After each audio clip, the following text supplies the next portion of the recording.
Bharatiya Janata party నాయకులు చెప్తా ఉన్నారు చాలామంది, అరే మహిళలకు రిజర్వేషన్ ఇస్తుంటే ఇండియా కూటమి వాళ్ళు అడ్డుకున్నారు, విపక్షాల వాళ్ళు అడ్డుకున్నారు అనేటువంటి మాట చెప్తా ఉంటే అది చాలా గమ్మత్ అనిపిస్తూ ఉంది.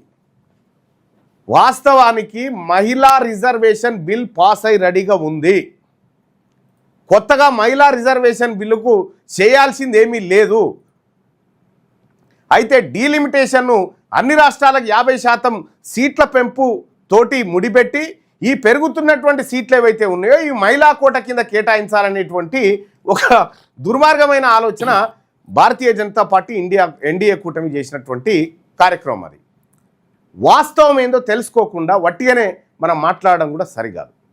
ఇప్పుడు భారతీయ జనతా పార్టీ మహిళలకు రిజర్వేషన్ మహిళలే చూసుకుంటారు, మహిళలే ఇండియా కూటమి పక్షం ప్రజల సంగతి చెప్తారు.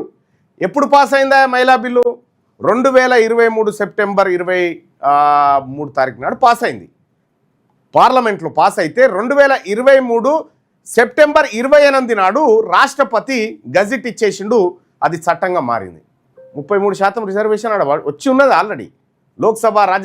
లోక్సభ తర్వాత రాష్ట్రాల అసెంబ్లీలో 33% మహిళలకు ఇవ్వాలని బిల్లు వచ్చేసింది.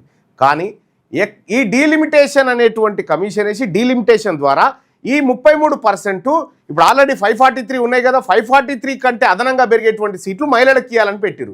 మరి ఉన్న దాంట్లో ఇస్తే ఎవడొద్దనడా? ఇప్పుడు ఆల్రెడీ 543 ఉన్నాయి కదా, దీంట్లో ఇవ్వడానికి మీకు నొప్పి ఏమొచ్చింది? మరి మహిళలకు ఇవ్వడానికి నిజంగా భారతీయ జనతా పార్టీకి మహిళల మీద ప్రేమ ఉంటే ఇప్పుడున్న 543 సీట్లలో 33% సీట్లు మహిళలకు ఇవ్వడానికి మీకు నొప్పి ఏంది?